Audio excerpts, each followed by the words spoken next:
Akibat pandemi virus COVID-19 yang semakin meluas dan berdampak luar biasa terhadap ekonomi dunia, sejumlah organisasi dan negara ramai-ramai mengajukan gugatan hukum kepada otoritas China tempat virus ini berasal. Nah, lantas seperti apa detailnya kita akan simak dalam serangan gugatan COVID-19 untuk China.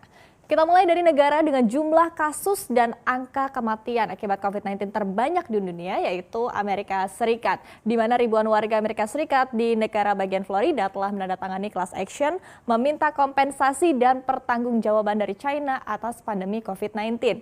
Tercatat sudah lebih dari 5.000 warga AS yang tergabung dalam gugatan ini. Nah, Berman Law Group menyatakan bahwa gugatan berisi permintaan ganti rugi miliaran dolar Amerika Serikat untuk mereka yang menderita kerugian dan kematian atas kegagalan China menghentikan penyebaran virus ini di tahap awal.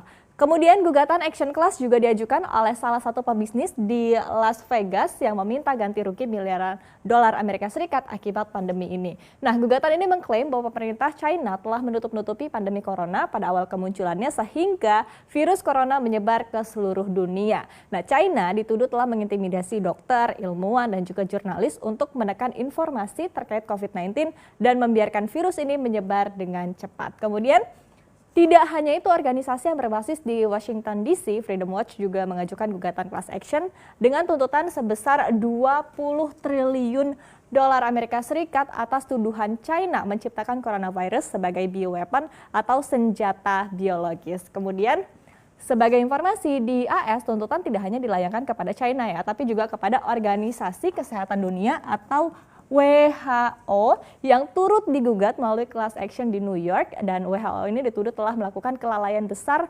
dalam menanggapi pandemi virus corona. Di antaranya adalah gagal mengumumkan pandemi secara tepat waktu dan gagal dalam memantau respon China terhadap wabah ini. Kemudian kita lihat di slide berikutnya, di belahan dunia lain gugatan class action untuk otoritas China juga dilayangkan oleh LSM dari Israel, yaitu Syurat Hadin. Nah, alasannya ini adalah sama begitu, yang menganggap China ini lalai dalam membendung wabah dari COVID-19. Kemudian melansir dari Newsweek, setelah diajukan gugatan Israel ini akan bergabung dengan setidaknya 4 tuntutan hukum di pengadilan AS terhadap China. Nah, kemudian nanti jika gugatan ini telah diputuskan, maka China wajib membayar sekitar 6 triliun dolar Amerika Serikat atau setara dengan 90.000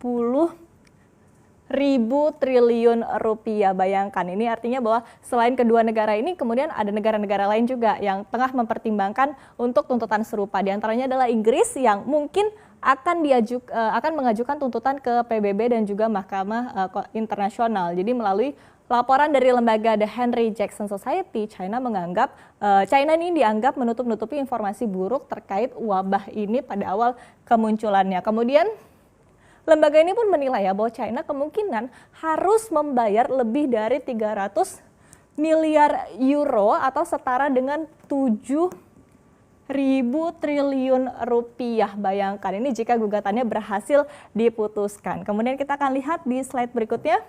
Mesir juga rupanya tidak ketinggalan, di mana ini seorang pengacara yaitu Muhammad Talaat juga mengajukan tuntutan senilai 10 triliun dolar Amerika Serikat kepada Presiden China Xi Jinping akibat pandemi ini. Jadi Talaat menuduh China telah menghasilkan virus COVID-19 sebagai senjata biologis. Talaat juga mendesak Presiden Mesir yaitu Abdel Fattah el-Sisi di media sosial untuk menangani kasus ini dan membentuk komite pakar hukum internasional. Kemudian selain Mesir, ada juga India yang juga tengah menyeret China ke pengadilan internasional. Jadi India meminta kompensasi dari China melalui pengaduan kepada Dewan Hak Asasi Manusia PBB. Meski sebetulnya tidak disebutkan ya berapa angka kompensasi yang diminta oleh India, namun lembaga dari Equate Ratings and Research Ltd memperkirakan bahwa India dapat kehilangan sebesar 98 miliar dolar Amerika Serikat akibat lockdown ini, dengan rata-rata kerugian mencapai 4,6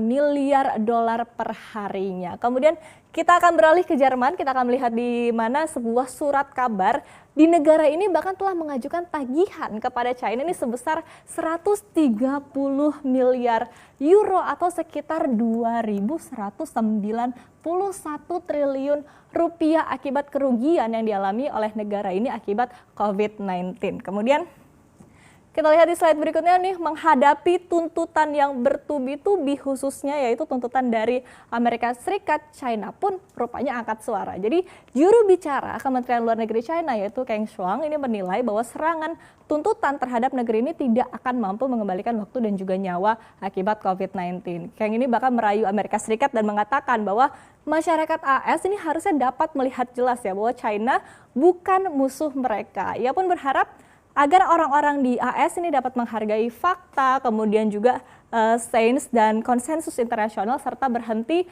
menyerang dan menyalahkan China atas pandemi ini. Nah, kemudian yang menarik, China bahkan berbalik menyerang AS gitu ya, dengan mengingatkan bahwa China tidak pernah meminta ganti rugi kepada Amerika Serikat atas penyebaran virus H1N1 ataupun juga flu babi pada 2009 lalu yang menyebabkan ada 200.000 orang meninggal dunia. Bayangkan betapa bertubi-tubinya gugatan yang dilayangkan ke China. Meski sebetulnya di satu sisi yang perlu kita ingat juga bahwa China ini juga turut dirugikan ya akibat pandemi ini, mengingat bahwa angka kematian yang tinggi dan juga ekonomi China pun babak belur akibat COVID-19. Nah, lantas menurut Anda di tengah kondisi seperti ini, pantaskah gugatan-gugatan ini dilayangkan ke China?